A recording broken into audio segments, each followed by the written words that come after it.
The Staincast. What is the Staincast? Stain? Stain. Who is Stain? Am I dreaming? Yes. Stain. What is going on, guys? We're fucking back. Of course, welcome to the Staincast. We are returning back from our summer hiatus.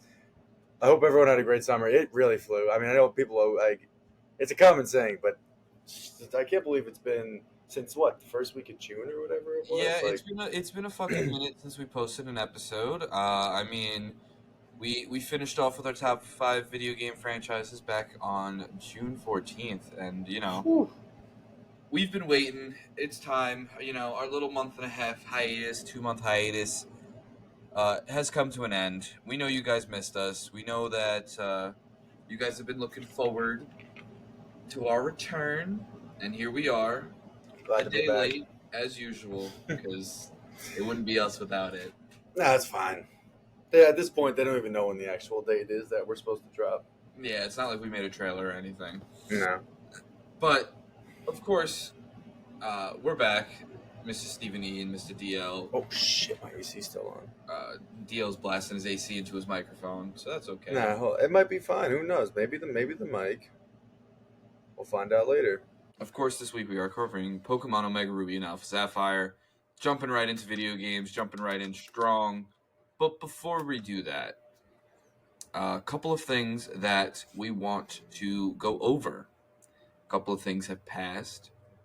Before I pass... A lot of things have friggin' passed. True, and before I pass that microphone off to DL, first things first, of course, the SAG and WGA strikes are going on currently, and we do stand with the writers and the actors. We are not getting paid to talk about any of these films or shows, and we will not get paid to talk about any of these films or shows.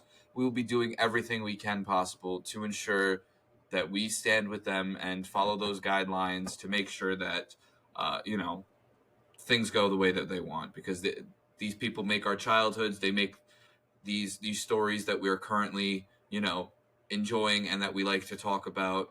And we will not be covering anything that's come out in 2023 until these strikes are over. Besides Blue Beetle.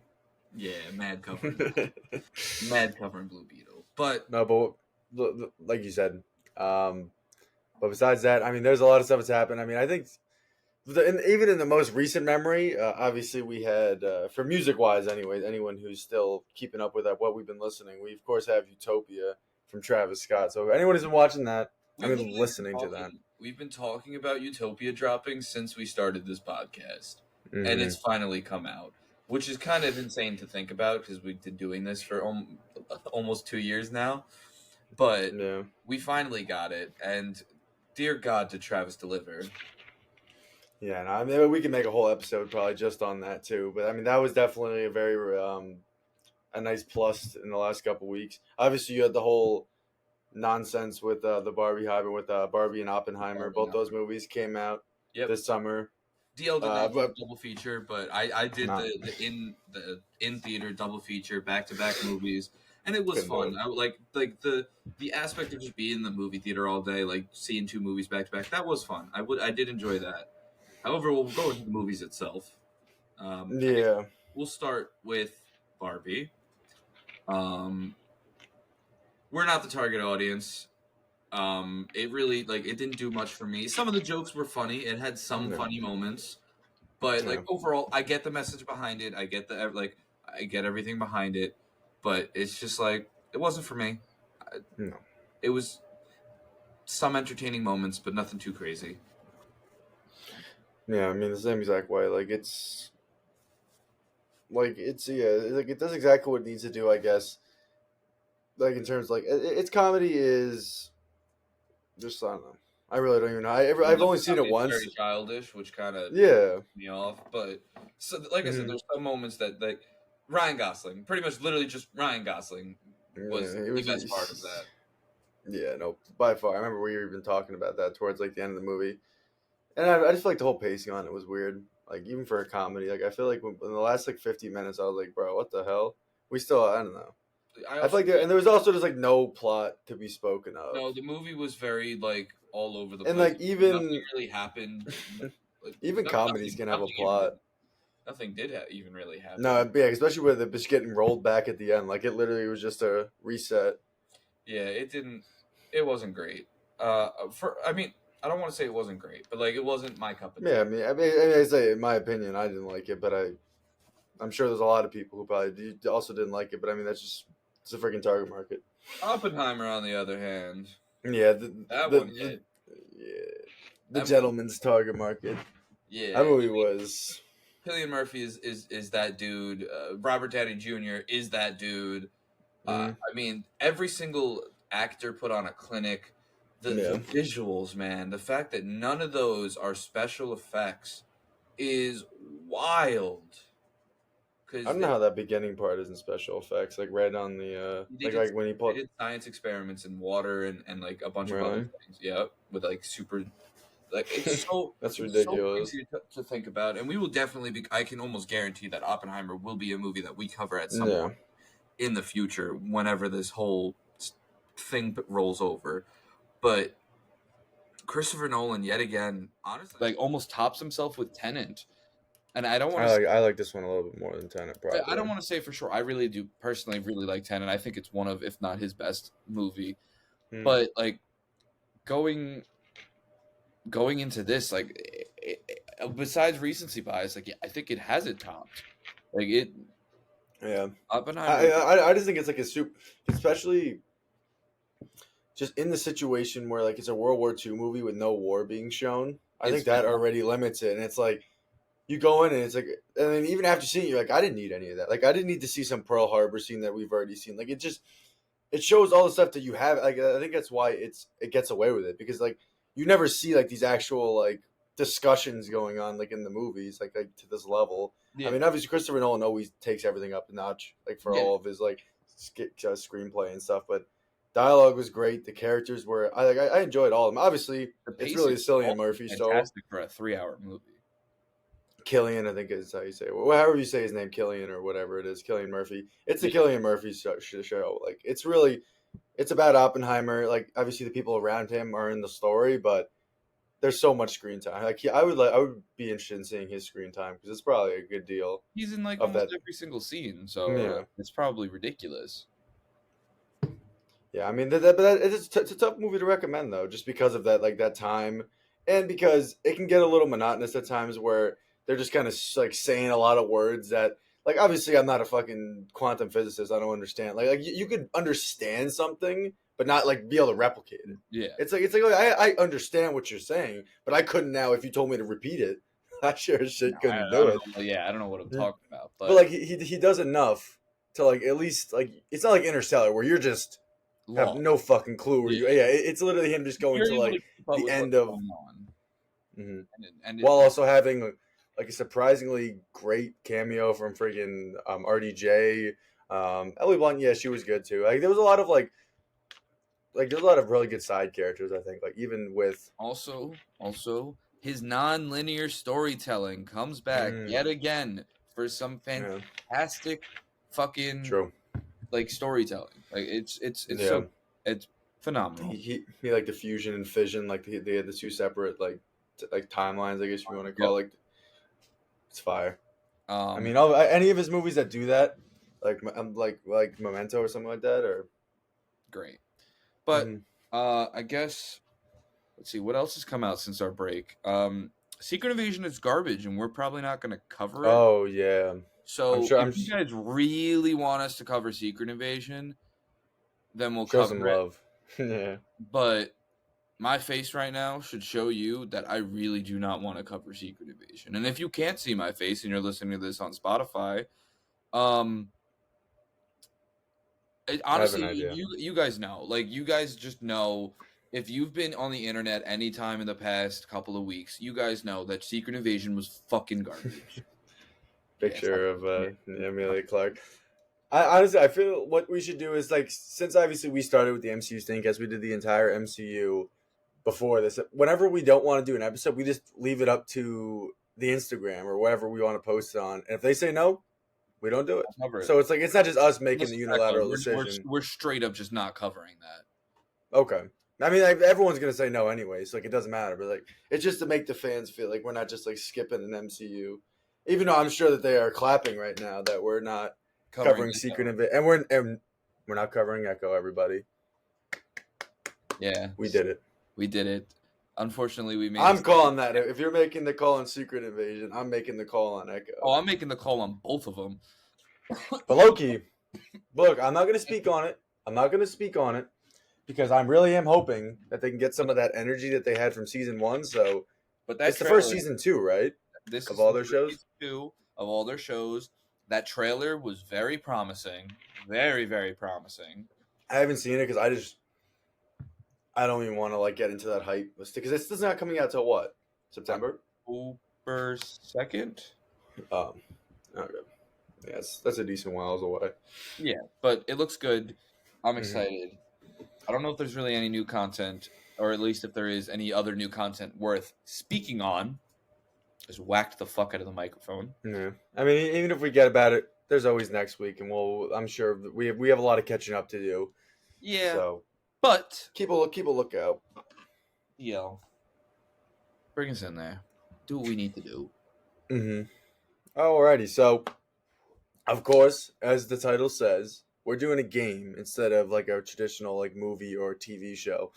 So it is a little bit more like tricky trying to create a structure. So bear with us for the first couple episodes. I know we say this whenever we start a new like kind of like we did it when we talk about TV shows. We're still working on TV shows, but we're hoping that in the next couple episodes we do of games like we'll kind of get a little more permanent structure. But for right now, we cooked a little something up and we'll see how it flows.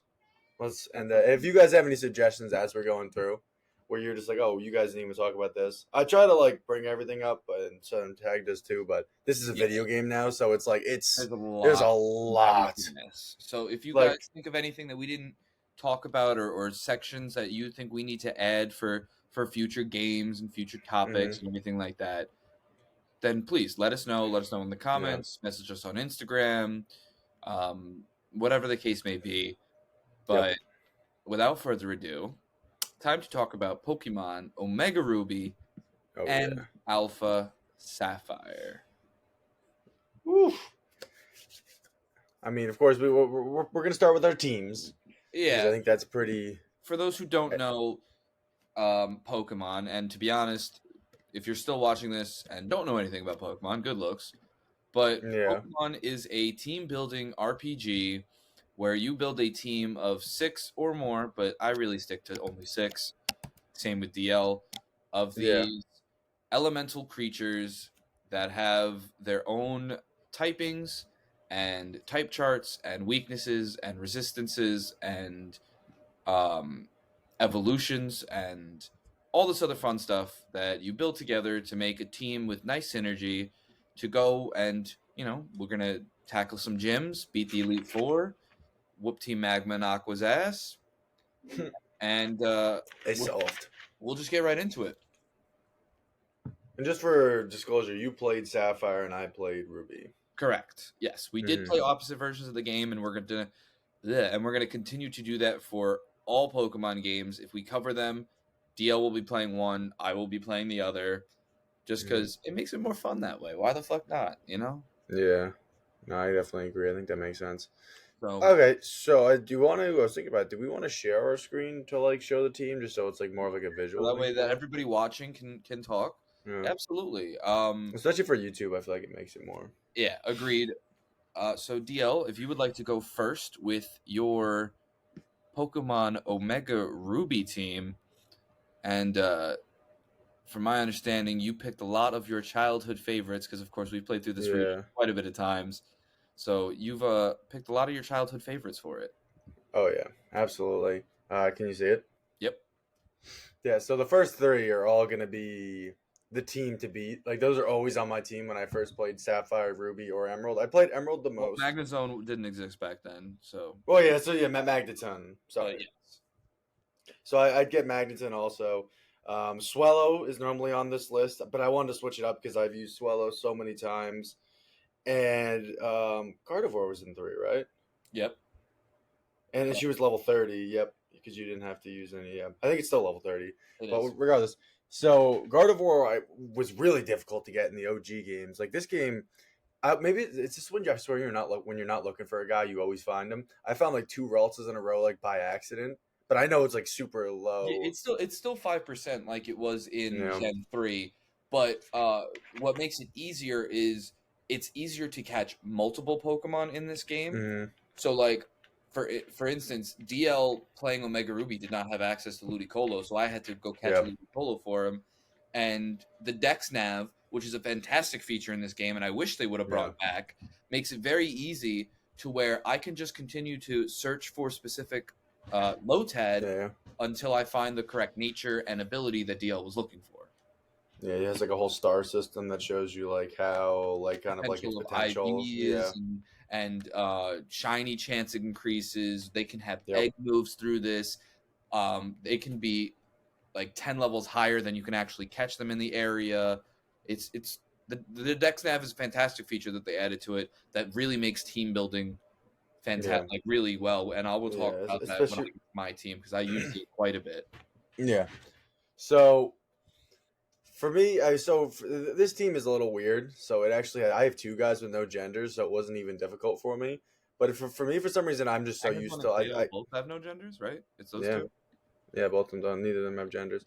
What was I gonna say? Oh yeah, so I only for some reason I only play with males. Like it's not even like a sexism thing or anything like that. I swear, it's just like I just like the male logo, like the blue. It's just something I've been doing since I was like 5 years old. And for some reason, I just always do it. Unless, of course, it's like a Gardevoir, like who's like literally female, or some guys I think are just more. I think I should have gotten a female Altaria. I think he makes sense to be female too.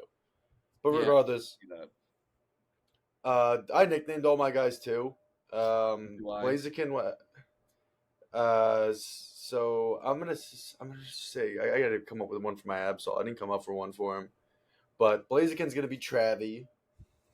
He is Travie. Ludicolo is El Primo Yeah. because I mean look at the man. Magnezone is Ohm because that's what I always used to call like the my Magneton when I played Emerald. Like OMN, like the friggin' whatever the hell that shit is. Altaria, I called him the kid. I don't You have my always DS on me. You always Yeah, have. I always have someone on my team called the kid. I was gonna give it to Blaziken, but like, nah, he's my start. I got to give him like something a little more. Like he looks like Travis Scott, Blaziken a little bit. He do kind of look like Travis. Claydol, I think I called him Take. Actually, Yeah, no, you yeah, because did. Absol was gonna be the kid. Yeah, and then Absol was gonna be the kid, I think, and Altaria was. I don't know, whatever. Like it was in between it must have been. I gotta get my DS. Whatever. Not important. It really doesn't matter that much. The nicknames are completely random for most of my guys, unless it's for the case of Magneton. Then I brought that one back. But for the typing, it's pretty self-explanatory. For me, I like having as much dual types as possible. I know Absol's there, but there was no better filler in my opinion for like his stats. But Yeah, I like to have as the issue I came as across was looking for a ghost or a dark type. mm, Is all the ghosts are monotype besides Ghastly, and like, and then yeah. I mean, all Gengar the is cool, but dark, like I just don't really. all of the dark types, it's like I don't want to use a Cacturn or a fucking Sharpedo because Sharpedo overlaps Yeah. with. I'm not going to Yeah, but spoil here's my a team, but yeah. It's like I think I have some of these excluded just because I didn't need them. Yeah, whatever. I was searching earlier. Obviously Blaziken firefighting. I didn't shoot. I picked Blaziken, but that typing is there's a reason they did it 3 times in a row. that shit's gas. Like the full, it's a little shitty to be weak to flying. I feel like that kind of pops up in this game a couple times where like the flying types will just hit me with a wing attack, and I was like, oh shit. They have 2 regional birds. They have fucking Wingull and Swallow. Yeah. So So do. Ludicolo just because water grass. To me, it's such. I mean, he's the only one who's water grass, right? To my knowledge, there's no one else who's water grass. to this date, I believe so. In this game, yes. To this date, Yeah. I believe so as well. So when you have a type like that, me personally, I'm taking it. Sure, it sucks that you have like a fire type and fire type can do like it just does neutral damage and being weak to flying again. So now I have the 2 that are weak to flying, which is a little shitty. But that's why Magnezone comes in.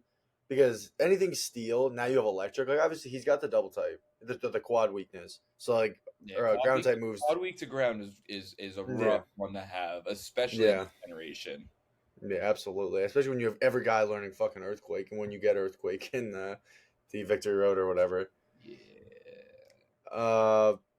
But besides that, like he's one of those guys where he's just a niche kind of like Pokemon. So I'm not gonna be playing him against guys who are just gonna be smoking me like that. And my guy has 30, so that's for something Sturdy, like when sturdy is an ability, it is always Mhm. the ability you pick. Absolutely. So he's just tough. Obviously, going against ground types, fire types, fighting types, not so much. But that's why I have the other guys. Uh, Altaria, I wanted a slice of that Dragon Fairy Mega the Evolution. Mega, If I'm gonna be honest, yeah, that's really the only reason I picked him. He's actually has decent stats, but still, this is actually a very rare thing you'll see on my you'll see for this under team. 500. I don't think Altaria is. I think Absol is. he's 480. Yeah. Absol is. He's like 480. I think Claydoll's 520. Magnezone's like 520. I think they're all like just above it. And not even that. Like for me, it's there's not a lot of glass cannons on this team. Which is very Yeah. Because like that was kind of just me switching it up because it's unfortunate that I played this game. I beat this game not even like 3 months ago, and that's when I had my glass cannons. Literally, all of those guys were glass cannons. But I just wanted to switch it up, and I wanted to get the OG team plus Altaria, Claydol, Absol. Yeah, because I've never had an Absol on my team before. Absol's tough. So, I've used one before. yeah. They're pretty tough. Mm-hmm. I just wanted to get that under my belt because Dark's a pretty important thing to have. Especially But I think I cover most. Just looking at my coverage though, I think I got at least one on everything. Yeah. You have Which at least is- one Pokemon to deal with every single type, which is good to have. Mm-hmm. But then, obviously, there's some guys where like Magnezone, honestly, like probably like Claydol's pretty good all around. Like Magnezone and not just Magnezone, he's just a little bit more. I have to be careful on who I use him on because I was using him against the flying type, and all of a sudden her Altaria had Earthquake, and I was just sitting there like Yeah, because I had 30, but it's like Winona, he just did it again. He just used Earthquake again. So then who would you say is your ace, your underdog, and your MVP? So MVP, I'd probably give it to Ludicolo just because he had Pokezaurus or whatever it was. So he was at all times. Yeah. Damn, that one came from me too. Yeah. So he is like 5 levels higher than all of the rest of my team throughout the whole game. I had to turn the EXP share off because it was getting me tight. Literally, no one else would be leveling up. This guy gained a boost, and I'm like, oh my god. Traded Pokemon. Like if you have Pokemon that aren't your OT, they get more experience. Hmm. That's been a thing for years. I don't really know why, but yeah, I think it's just trying to make it so you can't like just like be a super high level and just stay there. I guess like you just I don't know because it's like level 40. Like as soon as it starts getting like past 40 and 50, I really didn't even notice. I think it went from 40 to 70 or something, and they just immediately just threw all of the after like the 5th gym or something like that. But what else did I say? I said the MVP, the ace. I'm gonna have to get the Blaziken just because the first like I always get into that phase in the first 2 gyms where I'm just only using Blaziken because I just refuse because first evolutions are so bad. So as soon as you get that combustion, as soon as you get that Marsh Stomp, like as soon as you get him, he's head and shoulders better than everybody else, especially since combustion learns double kick. This is me using double kick on every fucking Pokemon. Yeah. For the first 2, I literally just pull up on. I was still using it on Norman. I still have double kick, and he's like level 40 something. I think he learned Sky Uppercut soon though, so I'm gonna need that. I think that's 54. I think. Yeah, that sounds right. That sounds like a good number. Yeah. It's just so funny playing through the game, and just because they literally kept the same move sets for most of like the trainers and shit that you're playing. I feel like. Mm-hmm. It's like I would just be playing against guys like especially gym trainers and just gym leaders, and I just have like the exact same situation. I just get like a deja vu just from like just playing the game so many, especially when I'm using these first 3 guys. Well, Magneton, but like just when I'm using them, and then all of a sudden I'm playing against a guy, I'm like, oh, I know what Pokemon this guy has just from years experience. ago. Yeah. That's fine. But I think that's really it. Did I say my underdog? No, you did not. I'm gonna give it to Claydol just because when he was a Baltoy, he was fucking dealing. He was pretty tough. I had extra sensory at like level 30, extensory or whatever it is. I'm sorry. Like level 32 or something, and that's just like kind of crazy. Like 80 damage, 100% accuracy. It's not bad. That is kind of nuts. But Yeah. you got a nice little team there. Yeah. Okay, I didn't speak too long about it. I was worried I was gonna fucking get out of this and look at the time, it would be like an hour. Now we're gonna look at mine. So, for those of you who don't know, the ground type is my favorite, and when you see a ground type starter like Swampert, especially Swampert, I can't say no. Swampert is my favorite starter. The water ground typing is phenomenal. You're only weak to grass. Swampert has a beefy attack stat and special attack stat. So, and True. he's not that slow, which is weird. Yeah, he's like a 70-80 guy. Like they're gonna be 50-50 of most guys you play against. Yeah. Exactly. So Swampert for me is a no-brainer. That one is my starter 9 times out of 10 when I play through the Hoenn region because he's so good. Water is a mandatory typing you need. There's literally like fucking 10 water roots in this game, and then ground is most of them are like it's like Gyarados. Yeah, there's not many good water types. Pelipper, if you want like that weird water flying kind of thing, or fucking Sharpedo. Like there's not too many. Sharpedo doesn't even have that good stats, bro. I was shocked when I saw. Who the fuck's using a Crawdaunt? No one uses Crawdaunt. I ain't mad at I don't think you can get him to post game though. Kingdra tough. You cannot get Kingdra until post game, which get me tight. I will talk about in a minute. Is little issues I've had, but so Swampert. Oh, real quick, but before you just go on to, I think we should do like when you're about to finish, just do like which Pokemon you like their Mega Evolution the most of, like out of all your team. I feel like. I mean, I'm looking at it. Oh yeah, Bayonet. Look at that. Yeah, so I'll just say real quick. Then mine is Blaziken. Because he's got speed boost and shit, so his speed just keeps fucking raising every turn. Yeah, that's so absurd. But so I have my Swampert, Han Swallow, and so I fucked up. I was supposed to name him Ben Swallow, but I was super cooked when I started the playthrough, and I named him Han. That also shows you how much I fucking hate the sequels that I completely forgot that man's name. But I mean, he's kind of looking like Han Solo nowadays, though, like in Harrison, like Indy, like when he's Harrison Ford. This being his Mega over here, this brawlic motherfucker. Like, there's a reason why I had Swampert in the game I beat a couple months ago. Yeah, so he Swampert always lays pipe, and then of course next DL talked about it earlier. I haven't used one in forever because I usually use Gallade through these playthroughs. Is Gardevoir. Gardevoir is a bad woman. This is baby girl. This is Barbie. Barbie, my Gardevoir. She. That special attack stat and that fairy psychic typing, being able to take care of fucking fighting types, fucking twice fold, being able to take care of dark types while still being weak to them is phenomenal. Like, Gardevoir always pulls through. Will always love that Pokemon. This one is one that I have not used often. Mr. Breloom. What the fuck did I name Breloom? Oh, Bella. Picture, I think. Bella, the Breloom. Named her after Portobello mushrooms. I just shortened it to Bella because I was going to name it Portobello if it was a dude. Happened to be a female, so I called it Bella. And so far, Breloom, this is, I think, my first or second time using a Breloom. And I got it. I like what I'm seeing. I'll get into that in a minute, though. It's tough for me with fighting types because, like, there's already such a rich group of fighting types in this region where like I just can't do something that's chained to grass because like even Machamp I would take because he's a fucking meathead. That's true. I will say like the quad weakness to flying is rough, especially because as you can see I don't have an electric or rock type on my team. Damn, son. So I'm relying. Camerup got Rock Slide. I know he do. So does Swampert.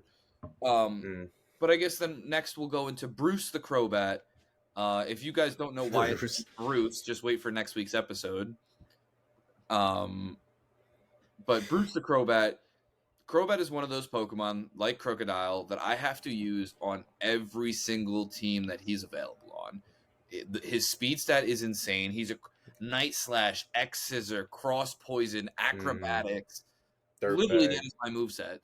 Yeah.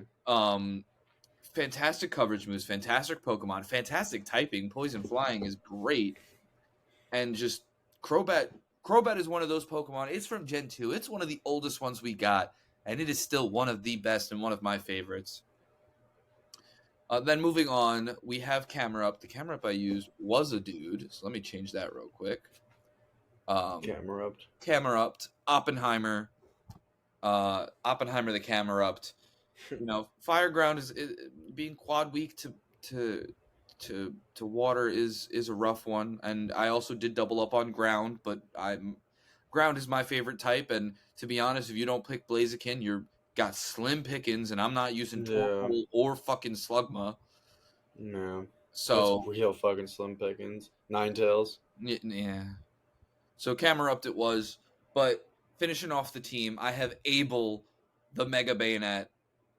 And this was my first time using a Bayonet, and let me tell you, Bayonet fucking deals. What are you using on him? I've never used a Bayonet either, besides like maybe a couple battles. So, Mega Bayonet has an absolutely absurd attack stat. So does all of them, bro. I mean, yeah. But Mega Evolution is so fucking sick. Shadow Punch. Night Slash. That's first, right? Shadow Punch. Mm-hmm. Shadow Ball. Fantastic fucking Mega Bayonet was a great Pokemon. I mean, it was great against Tate and Liza. I mean, it pretty much single-handedly took out Tate and Liza. It was great against the fucking Dragon. I don't even know his name. The Dragon Elite Four guy. Not the Dragon Elite Four guy. The Ghost Elite Four fucking person. But great Pokemon. Phoebe, thank you. Great Pokemon, great fucking. I'm glad I decided to use him. However, I was hoping to use a Dusk Noir, but that's not available until post game. So we got to make do with what we got. That's what I got to say to all the Pokemon that ain't available until fucking post game. Yeah, fuck them. Because I hate the worst part is like trying to when I was in the stage of trying to create my team. And I'm just like, I'm like making the dream team. Then all of a sudden I'm like, I can't get half these guys. Yeah, it sucks when you make the team and you're like, all right, let me see where they're available, and then you're like, fuck, they're not. Who was the last guy you got? Bayonet. Bayonet's the one that I used. I used Island fucking Dex Nav for. I got one that was one level before evolving, which was even level with the rest of my team. It had Ominous Wind, Shadow Ball, Night Slash, and Shadow Claw. Fucking plus attack nature, minus defense. Damn. He was dealing. I think he's got Curse Body for his ability too. So he was double. Oh yeah, that's OD. Damn. So phenomenal, great team. I really enjoyed using this team. However, we did have a straggler, Breloom. Breloom was probably the weakest link of the team. It just being that quad weak to flying, especially in a region that has a lot of flying types, just really didn't do great. And the one thing is like it helps against the wish caches and the swamp perts but there's not too many of those to where it doesn't really help all that much. Did I even say my weakest link, or did I do fucking ace and fucking MVP? I don't know, but going into a ground type, I'm not gonna pick my Breloom. I'm gonna pick a Swampert because that, like I said, his stats just are absurd. Yeah. I mean, it's if you're going to double up on ground, it's the best possible situation because you have fire and water as the other types. So like they kind of like, all right, so exactly. At least you have the coverage. My MVP, my best team member, the one that was always there when I needed it, is Barbie the Gardevoir. Yeah. That typing is stupid. That typing is so fucking op. And it's great. It's such a great fucking Pokemon. Always pulled through, helped with all those important battles. Exactly what I needed off of her. And finishing off with the underdog, the Pokemon that I did not expect to do as good as it did, but it fucking pulled through, and that's Mega Bayonet. Like I said, I've never used the Bayonet. I named him Abel because why the fuck not? Kind of looks like the Weekend. And it did everything I needed off of him. It was taking out motherfuckers that it had no reason to be taken out. Also, Ghost being fucking immune to fighting and normal is superb. Love me a good Yeah, Ghost. it is. That's why I love Decidueye so much, but that's a discussion for God knows when. Yeah, that's a fucking calm ass team. So I'm mad at that. great team. We both had great teams, and of course, if you're wondering whose team is going to do better or whose team is better, stay tuned this weekend. We got a nice video coming out. Yeah, fuck you. Sure, we got a nice video coming out this weekend. But you'll see. We should do like Friday. We post the teams, be like who's gonna win, and then Saturday we post the battle. When we post the teaser for the Batman, we'll post this on Yeah. YouTube. Yeah, agreed. But those are our teams. Those were what we did the playthroughs with. Yep.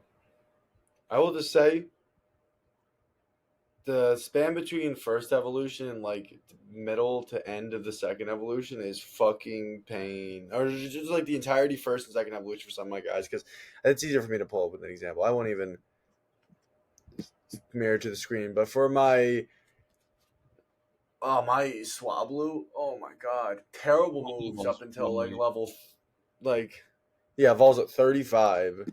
And had like the least offensive moves, like had takedown as like my strongest move, and I was just hurting myself. Like it was sickening.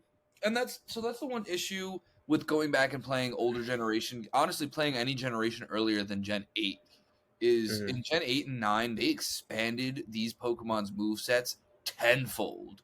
So going back to play Generation 6, 5, 4 earlier, it's rough. Like I went back and played Fire Red and Leaf Green recently, and it's hard because they just have no coverage moves. They have no good moves. They just have no good moves.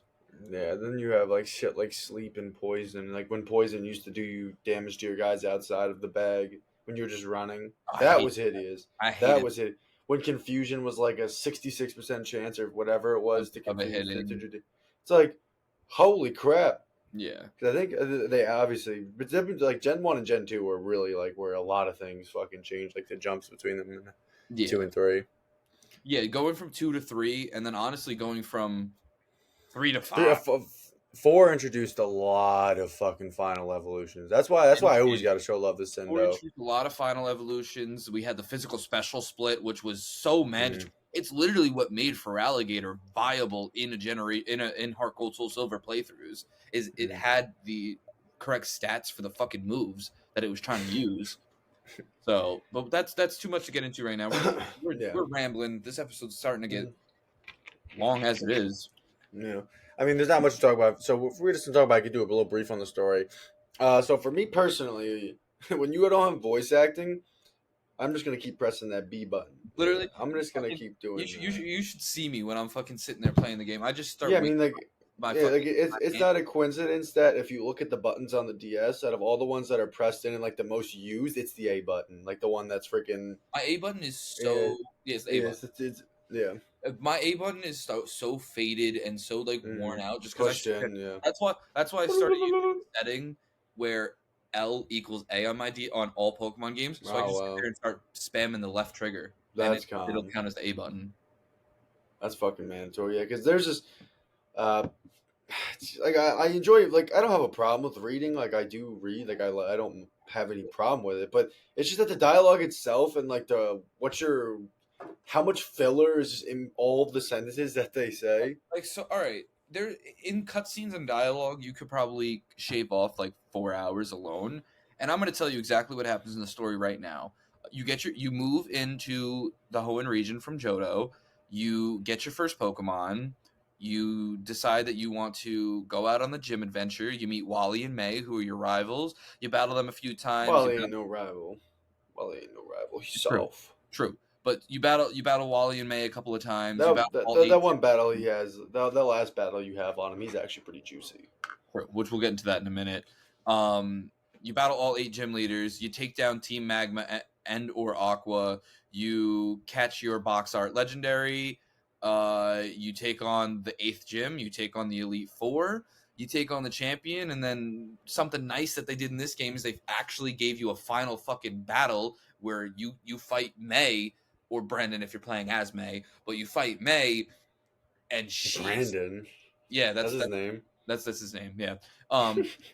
You fight May, and May is laying fucking pipe in that final battle. That is probably one of the hardest final battles in Pokemon. Period. Is that final rival battle before you get into the post game of ORAS? Yeah, no, it's fucking tough. I mean, it definitely gets more tricky towards the with the Elite Four just in general. Like, I think gyms are. I don't really have a problem with gyms. I think like in the games that they haven't done gyms, I've missed them.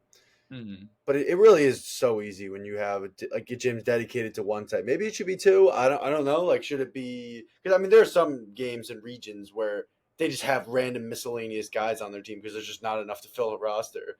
So I just wish that the gym challenge was a little bit more difficult. I like what they've been starting to do recently with their gyms in the new games, where like Raihan, or the last gym leader in Gen 8, was a double battle, pretty much Sandstorm based, and he wasn't actually even really a Dragon type gym leader. Like, I like that. I like that, like, because I will say, yes, the monotypes, like when you have a gym leader that's strictly flying, I'm going to use an electric type the entire time.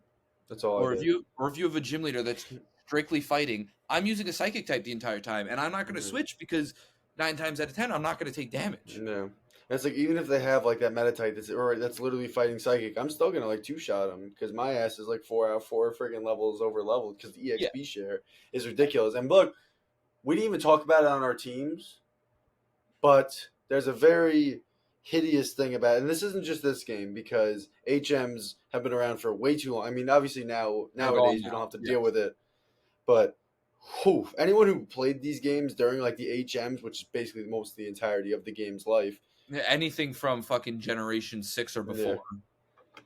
There's no reason. No, I don't have to lecture you about how annoying it is trying to train a guy while going through like a Victory Road-esque thing. It's like you don't even take a guy out. Where you need like 6 fucking HMs, so you have to carry around your fucking HM slave, your fucking Zigzagoon. It's so absurd. It's unnecessary.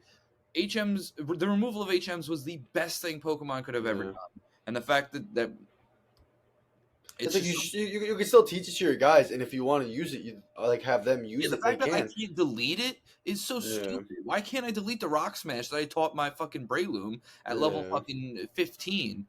It's so stupid. But you have to find someone to help you, to make you forget the move and all that kind of stuff, and it's like so fucking stupid. But speaking of the experience share, that is one thing about the Generation 6 and onwards is you do have the shared experience share, which I will say, for the most, I wish it was just a fucking holdable item. That was so much better. So I don't mind the shareable experience share. My issue with it is that after X and Y and ORAS, they made it always on.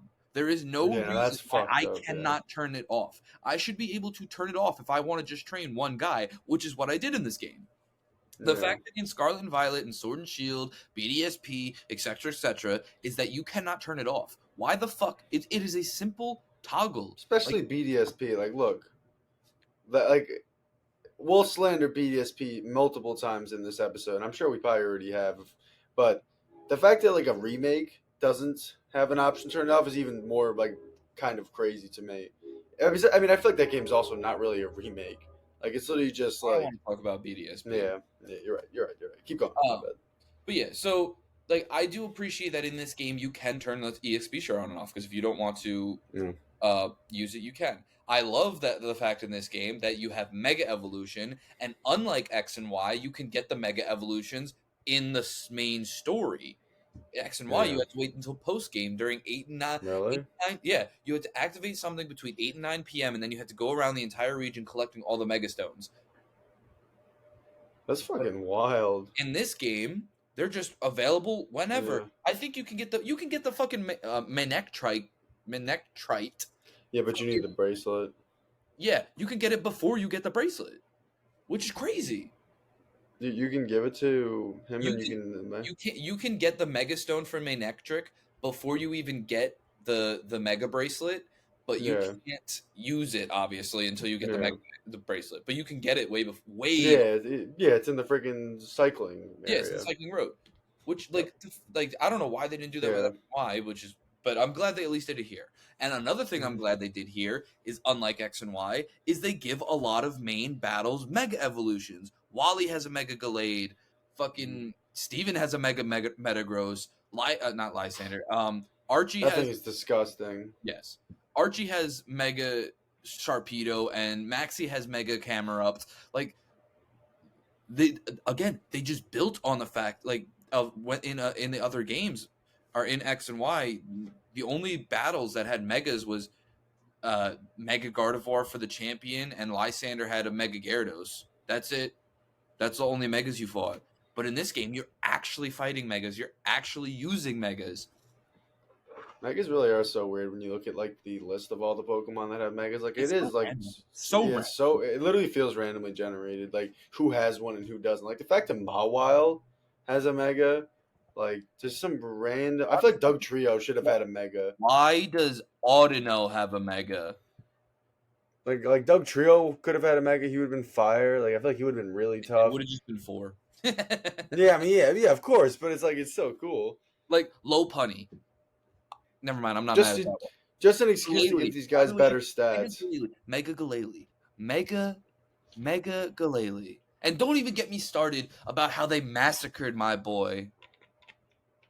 Literally me. Mega Oh. Heracross.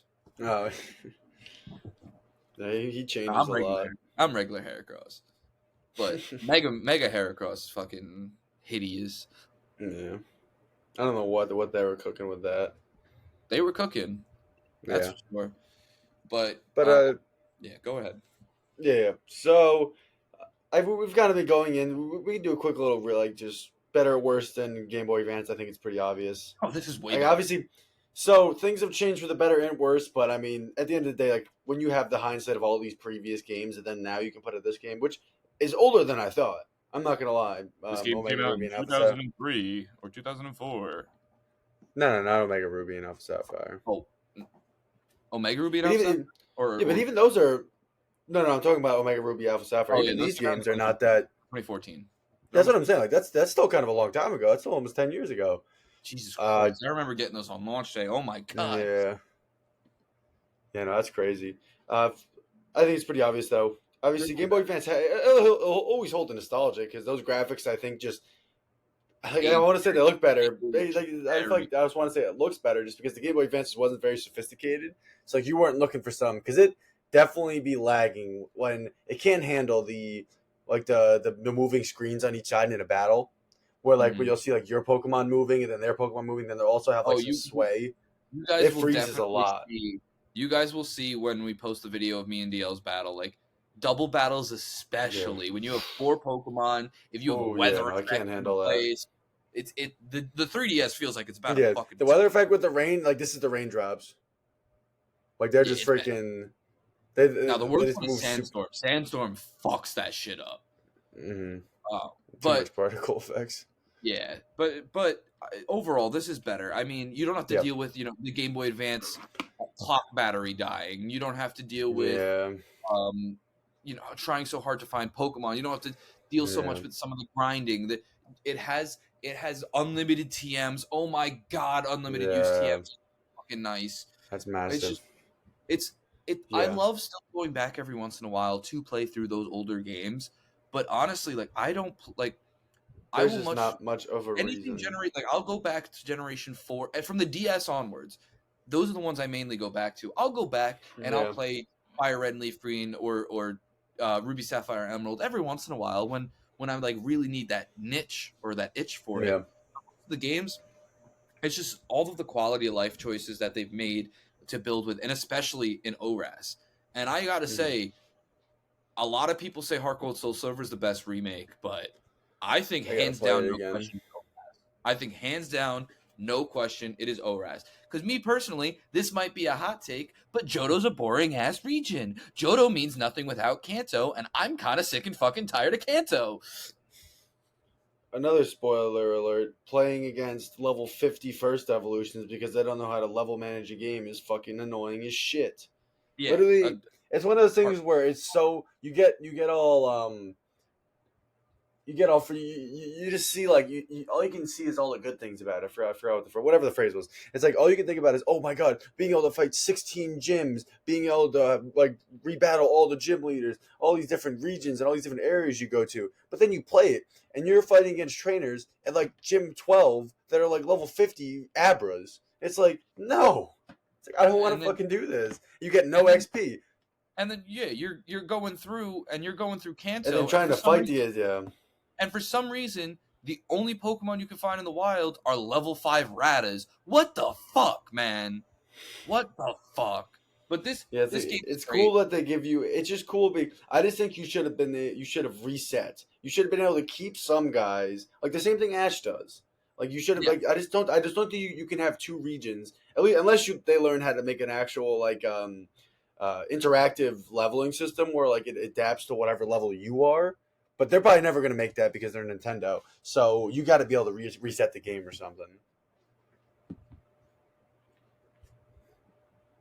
Yeah, I mean it's rough for Heart Gold Soul Silver, but ORAS we don't have that issue. It's phenomenal. Honestly, it's pretty much a carbon copy of the fucking OG games, built up on the 3D engine with all of these amenities to it, which is great, fantastic. Yeah, so. And even with that, they gave us some great things and great choices from Emerald. Why wasn't that in BDSP? I mean, because in my opinion, at least how I thought it felt anyways, especially when you have the whole Delta Chronicles, you have all this shit with Rayquaza. ORAS is a port of Emerald, but BDSP are ports of Diamond and Pearl. ORAS takes elements of Emerald, splits it off into and it just has the teams. It's just the teams now at that point. And then it has the post because you still go through and you fight Kyogre and Groudon like you do in but you catch Rayquaza.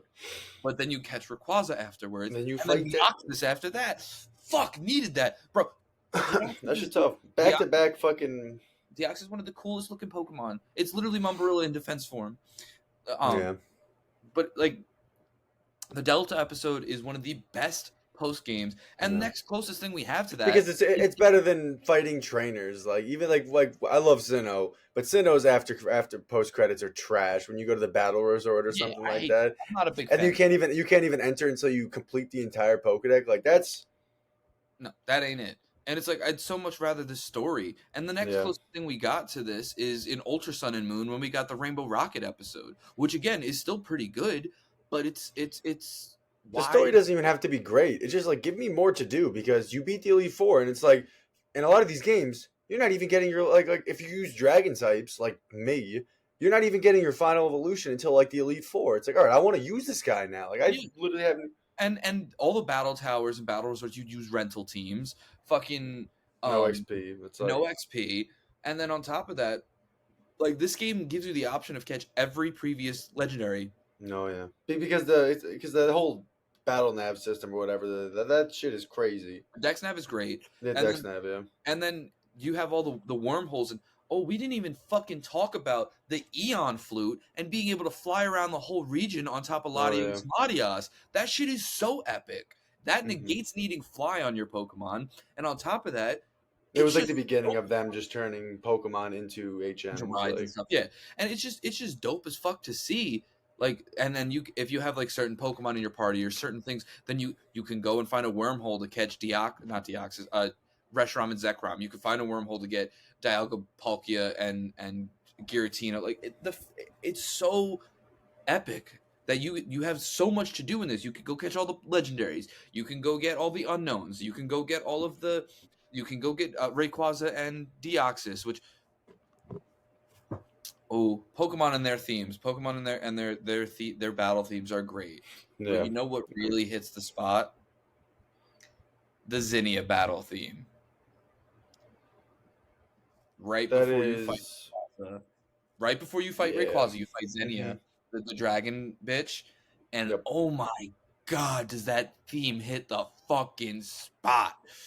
hmm I mean that entire like that like ending part of the Delta episodes Literally is just from you going fight to the top her, spiral. Rayquaza, No, Dragon Spiral Deoxys. Like is Dragon. No, Dragon Spiral no, that's is Unova. that's I Unova. think. What the fuck is this one called? Fuck. See now you made me confuse it. I know it. It's Um, the fuck. It's literally a spot on the map. I gotta get a picture of Hoenn for my room. I'm Sky Pillar. Sky Pillar. Holy shit! I can't believe I didn't freaking know that. Literally everything from the top of Sky Pillar when you're fighting Xenia, you fight you fight Rayquaza, Yeah. you catch Rayquaza, you ride Mega Rayquaza into space to catch Deoxys. That's so epic. They even made that better too. Sky Pillar. That shit's tough. They redid that one a little bit from the OG games. You actually feel the like height and of the Sky Tower as you go up. You get the clouds at the base, like when you're at the top. Yeah, there. no, it's tough. It's really cool. It's so nice. They did that up real nice. And the post game of it is great. Mhm. But I guess then we'll do. What is your favorite Pokemon in Generation 3? The favorite Pokemon from the Hoenn Dex introduced, starting with fucking Trico, ending with Yeah. Deoxys, or it might even be Jirachi. I do not remember which one's the last. I think it's Deoxys. Hold on, Which okay. one is your favorite Pokemon introduced in this generation? It's Deoxys is the last one. All right, let me look. Rayquaza.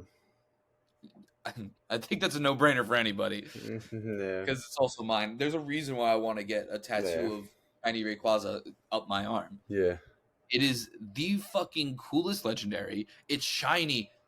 Oh my god, it's shiny. I shiny hunt that thing whenever I can. I did it in Metagross this game? Metagross is also this game. Yep. Metagross then for regular for Pseudo. Because he's so tough too. If you don't want to count legendary, my favorite Pokemon in this generation is Swampert. I've already said why. I'm a sucker for ground types. I love me some ground types. I mean, Blaziken literally set the tone for the firefighting. He had to. Yeah, literally.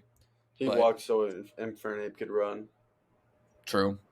I think Infernape's better personally, though, but that's just me. I think Infernape is faster? Yeah. I feel like they're very similar though. Because I mean, think about the build. They're almost exactly the same. It's Emboar is really the only one that differs a little bit because he's slower because he's a fat fucker. Yeah. But I'm definitely gonna say Metagross. I mean, the starter's a little bit more. It's kind of like with Rayquaza, where like I'm picking this guy, so of course I have to have like a really big affinity for him. If I don't want to include that, if I just want to include just any random Pokemon that was just introduced, ooh, I'm gonna give it to Gardevoir. I think it's not bad. That's a Pokemon that I constantly use on teams now when it's available. Like, I still that Gardevoir is always in contention to be on my team no matter what game it's in. Like, it can be in quite literally any game. Even now with fucking Sword and Scarlet and Violet, I still am like, would a Gardevoir fit on this team? Yeah. Especially with him being fiery. My God. He didn't have that benefit in the OG games. Yeah, that's another great aspect. The fairy typing. No, don't want to talk about that. You don't fuck with the fairy typing, but I do. Yeah, I mean that's great. We got post game content. We already talked about that with that. So, yeah.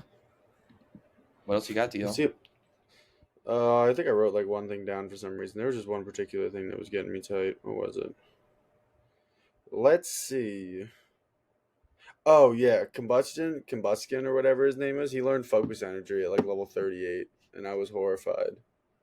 No, Blaziken did. No, Combustion learned it at 36 when he evolved, and Blaziken learned it at 38 or whatever it was, and I was like, what? I don't understand. Also, when sometimes where like a Pokemon will learn a move at a lower level, and then you'll deny it, and then it evolves, and then it learns it again. You're like, Didn't I deny this? Yeah. There's a couple Pokemon that are like that. I didn't run across it in this game, but I've had that issue. Might be an before where older I'm like, gen thing where like they just reintroduce the move like every 5 levels, and then like after that you learn another move. Then like that's I don't know. I don't know. I know what you mean. I've definitely had that happen before where I'll keep trying to learn it and I'll get pissed off.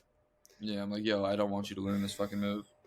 I said it before we got on. Tate and Liza, way too easy. And Emerald, from when I played it, they had 4, they had 2 Yeah, guys they had each. full Pokemon. Yep. Yeah. But now they only 'Cause, have like, their, you- their they- shitty ass Soul because Rock God- and Minotaur.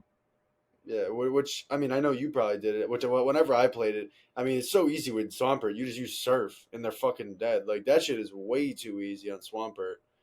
Blaze used get a little Bayonet. more tricky. I wanted to give myself somewhat of a challenge, but even Mhm. then, a Shadow Ball from Bayonet and a Bite from fucking Crobat killed both of them. Yeah, they're cheeks. It's like for a double battle should be difficult. It's like I don't understand like what difference it really makes if like you give him 2 guys. It's like fighting a gym leader with 2 Pokemon. It's like Yeah. if you at least give him. He said 7. They're the 7th gym leader too, and it's 2 Pokemon. They're what 44 or whatever the hell, 41 or whatever the hell it is. It's like 42, 43. that's soft, man. It's dumb soft. It ain't it. Like I said, the Wally battle at the end, right, of Mhm. Victory Road, that one's really good. That's probably a pretty challenging battle. The last battle that you have with May is also, I would say, pretty challenging when she uses her Mega Starter. Yep. Besides that, like I said, I mean, most of the gym Megas are leaders just having tough. the monotype is it makes it so easy to blast through Yeah. them. Yeah. And it's just the EXP share. It's like there are legitimately guys that I would go multiple gyms without even using. Like I had a whole nother team up until like 5th or 6th gym, and then I just swapped all my guys out. So I had a really shitty intermission where just all my guys were like low to mid 20s, and they were all first evolutions. Bro, that was fucking. It was literally just me. It was El Primo and Travi. It was my Blaziken and my Ludicolo. And not even Ludicolo, Lombre were just holding it down for the longest time because all my guys were scrubs. But I guess that's really all I have to say about the game. We've talked about a lot. We've talked about the bare bones story. And we probably missed a lot too because that's just how these games work. Like I'm Yeah, these sure games are on my massive. first, I feel like I must have had 30 hours or something when I beat Delta episodes like a couple months ago when I played it. Because I also train too. I'm not someone who likes pulling up into a battle and being a lower level, especially in this. It's like you could still do it, but I'm a goon when it comes to battle. And like I'll seek out trainers. Like I'm not someone who like runs around trainers. Like I always run directly I at go them. through everything. I battle every trainer on every route. Yep. So, but yeah, it's moral of the story. These are fantastic, if not the best remakes in the That's Pokemon the golden series. standard. These games are phenomenal. They're so much fun to play through, and I don't want to give it a number ranking because video games are so fucking hard to give number rankings. But I'm going to give this my ranking of play it. I think that if you haven't played, like, this is a great introductory Pokemon game. It's a great Pokemon game if you're a nostalgia fan. It is it's just a great game to play, and it is a lot of fun. If you can get your hands on a 3DS, which are getting harder to find, and get your hands on the games, which Pokemon games are always expensive, I recommend. If you have any way to play it, I recommend playing it. They're a great game. Because it still has that Gen 3 vibes to it. Because there still really is, when you first play the game, like I was shredding it before by saying I wish I could catch more guys before I beat the game. But see, that's just tough with Pokemon, where in a lot of other games, you just beat the game, then you can like do the story again, and you just like use all the new stuff you got. But in this game, like there's really like this game is different because you have the Delta episodes. But in most of the games, you beat the Elite Four, and it's like that's it. It's like in terms of competitions, like you can rematch the gym leaders and the Elite Four, I think, but like it's just missing something else to make me come back to it. Because when we play, there are some games that we'll talk about where I could have beaten the game forever ago, and I'm still playing the game. Like just because the story's over, it doesn't mean anything. Like exactly, there's so much more to do. But in something like this, obviously, I'm not going to hold them to it because Pokemon has never been like it's not winning awards for being complex, which is fun. No, and the biggest things to do post game are online battles, which are personally aren't for me, or shiny hunting, which is what I love to do. And I know you're not a big fan of that DL, but No. I love shiny hunting. I'm constantly going around shiny hunting. To this day, I shiny hunted every single game. So, but I think that's pretty much where we're gonna leave it here. Yeah. Yeah, so obviously if you guys like this new format, we're still playing with it. I'm sure there's a couple things that we could tighten up, but that's fine. We're making the mistakes now, so when we start getting some momentum running into it. Yeah. No, but I mean, I don't know if I really gave it a score. I'd give it, obviously, of course, play it. Maybe I'll do like an SABC ranking for games. I don't know. I'd just give it an A, like S being the highest. Like I'd give it an A just because it's still got the Pokemon shortcomings. Like as a game, like compared to the other ones in the series, it probably is an S, just because like the mega evolutions and an actual good game behind it is a very big is a rarity in Pokemon. It's like having mega evolutions and having that Hoenn story. It's like, oh, what are they doing here? Yeah. No, but I'd give it an A. It's a great game, but it's just when we cover S games, you guys will know. When we will cover know why. Yeah, we'll be covering one real soon. Oh yeah, sure. But without further ado, it's been a minute since I've had to do this. You gotta warm up the throat. Of course, as usual, make sure you subscribe, like, comment. Let us know how we did. Let us know what you want to, see next. Go follow us on Instagram at the Staincast. Make sure you turn on those post notifications. Stay tuned for this Saturday, where we'll be posting the question of the week and the teaser post for 2022's The Batman, one of the best movies to come out last year. And don't forget to click that link in our merch bio, or in our bio, to go buy some merch, because we got some nice stuff over there, and new stuff coming soon. We don't know when, but soon. We'll cook up something. We're gonna cook up, and we will see you guys next week, next Wednesday or Thursday, depending on when we have time to record, to cover The Batman.